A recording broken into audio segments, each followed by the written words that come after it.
Hi, my name is Jeff Murkich, and today I'm going to be providing you with my demonstration speech.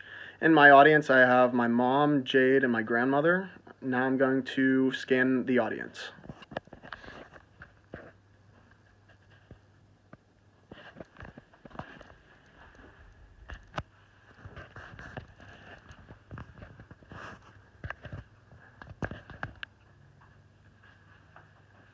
Hello, my name is Jeffrey Murkich. Today I'm going to be providing you with my demonstration speech. My topic that I chose to do is how to properly wire an outlet. I chose this specific topic because recently this summer, me and my father-in-law rewired our entire house.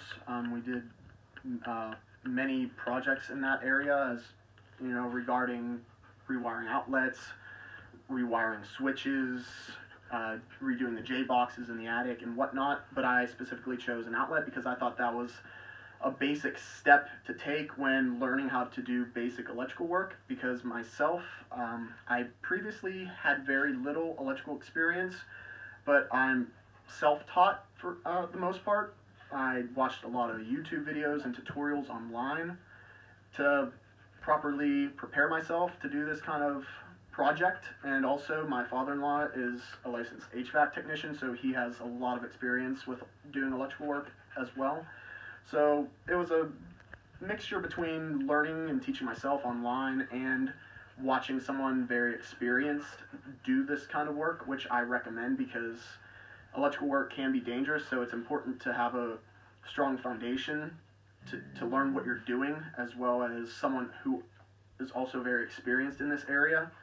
So now I'm going to begin my demonstration. In order to properly rewire an outlet, first you need an outlet. Now typically these are in your wall. There's numerous kinds of outlets. There's 15 amps, 20 amps. In most homes you normally have a 15 amp outlet because this is just standard. 20 amps carry more juice, but for a 20 amp outlet there's different kinds of wiring. So for instance, for a 20 amp outlet you would actually need 12-2 wiring, because if you have 14-2 wiring that would be overloaded. So in order to begin, you have your outlet and then you have your wiring. This kind of wiring is 12-2 gauge wiring. Now what that means is it's a little bit thicker compared to 14-2 gauge wiring. And I already have it stripped here, as you can see. You have your black, which is your hot wire. You have your white, which is your neutral wire. And then you have your bare copper wire, which is called your ground. So what you would originally start by doing is you actually have to have the correct tools first and foremost. It's useful if you have some lineman pliers, wire cutters. Usually a Phillips screwdriver or a drill is sufficient, because on the outlet you have screws on each side, which is where you connect your wiring to. Now, as I mentioned, this is a typical roll of 12-2 wiring. Normally it's much bigger. It comes in numerous sizes. You could get 50-foot, 100-foot, 250-foot rolls of wiring. This is just some leftover wiring that we had from our project, so I chose to incorporate that into my demonstration speech. Now, I'm not going to do it. I'm not going to do the entirety because I have a finished product, but I'm just going to do this for the sake of demonstrating how to properly do it. So originally you would start with your wiring, and then you would take the exact amount that you would need once you measure it out, and then you would start by making your initial cut into the wire. You'd strip it and get all 3 wires individually. And this, as you can see, is just wire insulation that you could just remove the excess off of that. And then you would take your wire cutters and you would successfully strip the wiring based on its exact gauge, because there's numbers on here, as you can see, that measures 12, 10, 14 gauge wiring, because there's numerous types of gauges. So for this specific gauge, as I mentioned, is 12-2 wiring. You would put it in the 12-2 gauge for the wire cutters and successfully remove your wires. Typically a few centimeters is sufficient whenever rewiring an outlet. You don't want too much you don't want too much because you don't want any exposed wiring. So usually a centimeter or two, a few centimeters is fine. And you can always cut any excess off as well.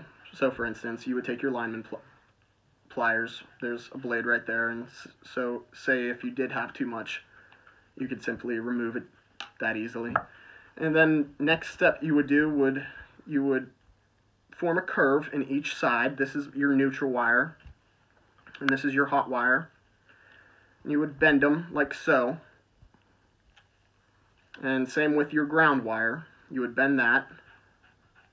You can always adjust this later on to fit your outlet, depending on how it fits. And whenever rewiring an outlet, you have, as you can see, there's a gold side and a silver side.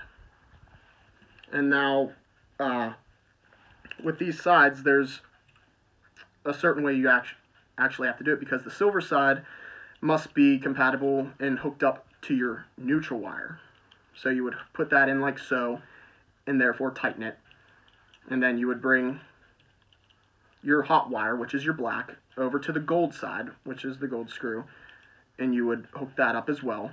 And then you would take your ground, and as you can see on the bottom, the ground wire always goes to the green screw. It's always labeled green for that exact purpose, so it stands out to tell you that that is specifically for the ground wire.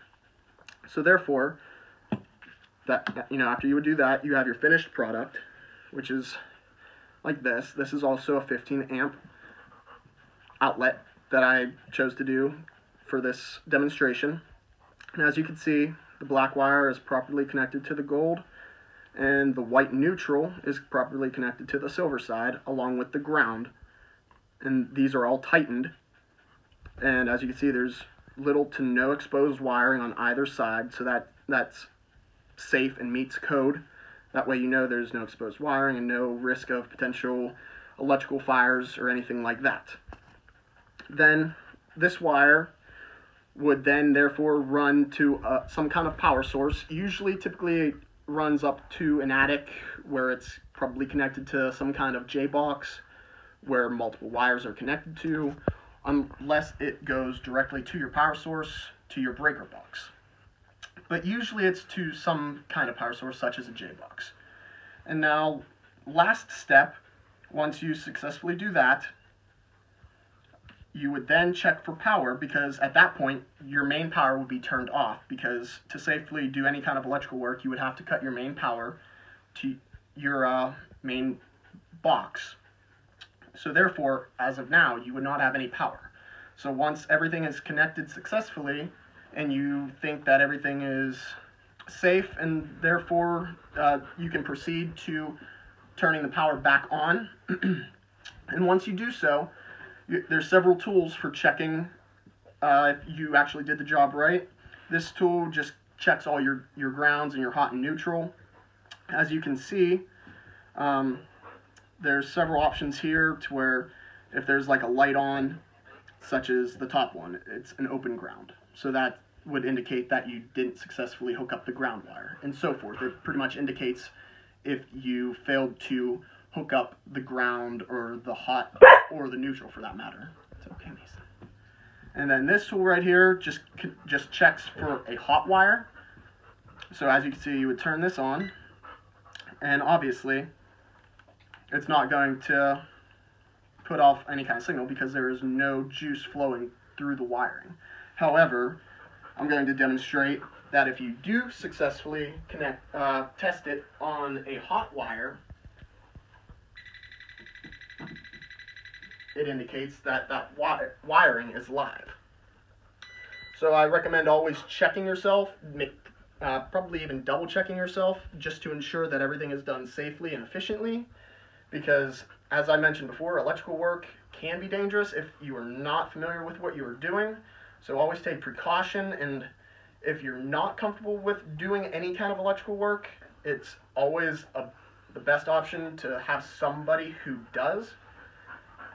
Fortunately for myself, I had someone who was very knowledgeable in that area to guide me and show me the proper steps to take when doing this kind of work, and I wanted to do something like this for my demonstration speech because this is something that interested me a lot, because I didn't know a lot about electrical work prior to doing this project with my father-in-law, but once we actually started doing this work, I found it to be very interesting, and therefore that's why I wanted to base my demonstration speech on this kind of topic.